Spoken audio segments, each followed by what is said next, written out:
Hello, I want to start today with a question. What if all yachts, not just the new ones, had to reduce their carbon emissions by 40% by the year 2030? And what if they had to achieve net zero by the year 2050? Many owners would just laugh about this as they happily refilled their tanks with fossil fuels.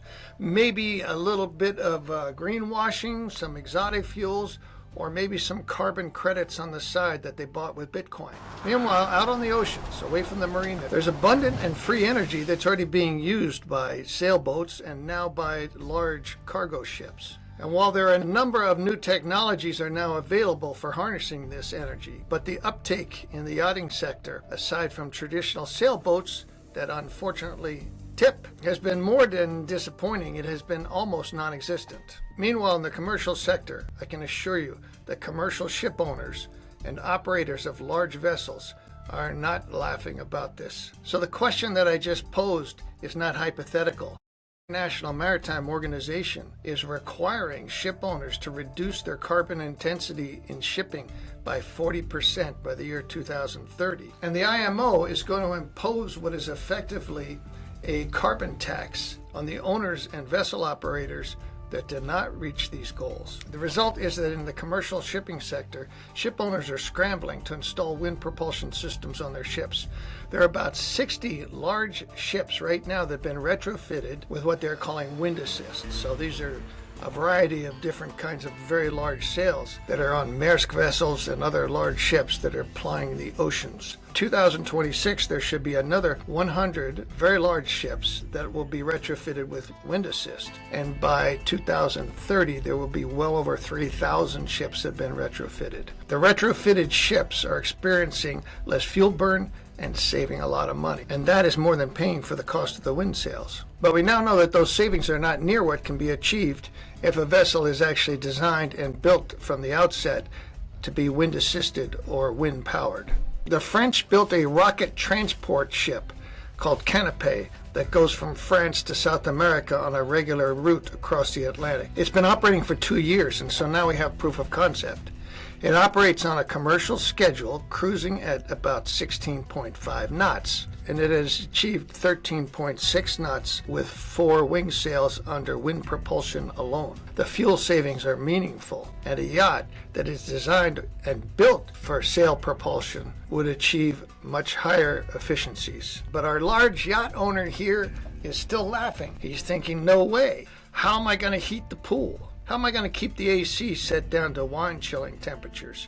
And how do I keep all the big screen TVs with surround sound going in all the cabins 24 hours a day? While yacht owners may not be feeling any monetary pressure to reduce their fuel consumption, they have a new concern. The popular press is now paying attention to mega yacht, mega conspicuous consumption. And as I heard at Metz from the head of sales at one of the major Dutch shipyards, while these owners may not care, their children do care. And so many owners are looking for new solutions. Ammonia, methane, hydrogen are all being promoted by the engine manufacturers in the shipyards. Inevitably, when they install these dual fuel systems, they're putting in full diesel tanks to go wherever they need to go in the event that they won't be able to find their exotic fuel, which in many cases they will not be able to do. And if you're interested in hydrogen power and fuel cells, I encourage you to ponder why this smart owner never even set foot on the yacht that he spent €750 million to have built. When that yacht was being built in Holland,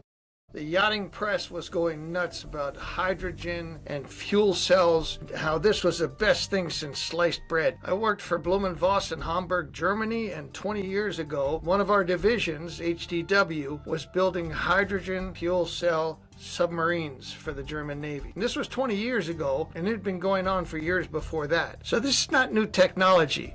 And one thing that we knew from building the submarines was that you store the hydrogen on the outside of the hull, because hydrogen is really deadly. It can explode, and you don't want to be inside a steel hull with it. We had this new client. His address was steve@apple.com. And I went back and forth with Steve for months, trying to convince him that it might be a great idea if somebody in the tech industry did something with hydrogen and fuel cells, and how there'd be how the only emission would be H2O, and all the positive things, which in retrospect I must say it really was a bad idea, but it just seemed like a cool thing to pitch. Punchline in all my conversations with Steve about this before he went to Fedship and built his yacht there was, this is a science project. And that was a good call.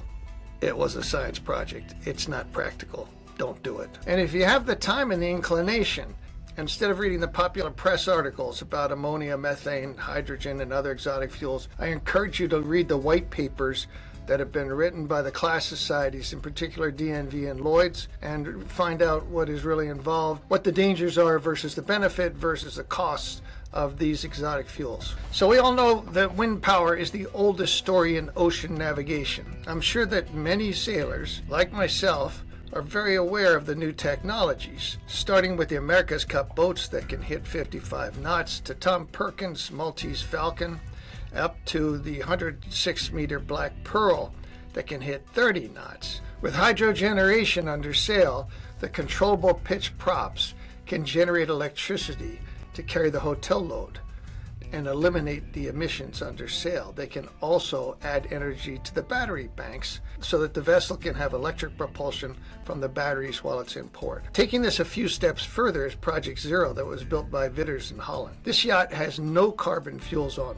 and only electric motors. It has two azipods that generate electricity under sail and provide electric propulsion from the batteries when maneuvering in port. It's a simple solution. And as always, the sailors are ahead of the motorboaters in terms of harnessing ocean energy. The reason why we should all pay more attention to hydrogeneration is that an underwater turbine that is 60 times smaller than a wind turbine will generate 3 times more energy. So once you get hooked up to wind propulsion, the water that's going under the hull is another tremendous source of energy. Maybe you're going to lose a knot or two of speed, but you're going to have the ability of going into port using the battery stored energy that you generated during the day. Each of the wingsails on a large vessel can deliver over 3,000 horsepower. Captains who take advantage of this can expect to achieve fuel savings on ocean crossings starting at about 50%. If they plan their trip well, take advantage of the trade winds, ocean currents, they can make ocean passages burning no fuel. Hotel loads can be carried by hydrogeneration. In addition, photovoltaic cells that are on the wing sails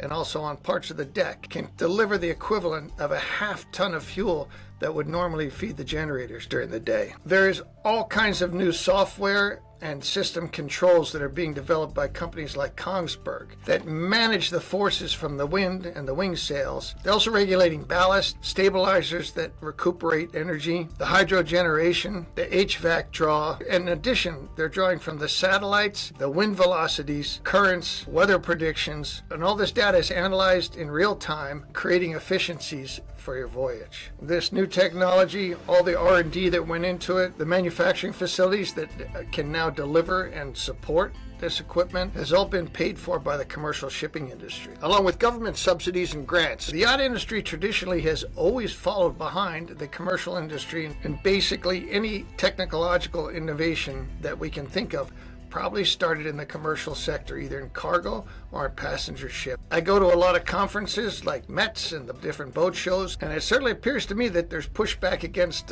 using wind. I'm not sure why, but I will continue to advocate for it, and I'm going to bring more information because we're building one of these vessels, and I will keep you updated as we go along because the technology is changing monthly. There are new energy storage solutions with some new batteries that are coming out, and this is a really exciting time for the yacht industry. So I'm looking forward to being part of this, and I will bring you the information as I come across it.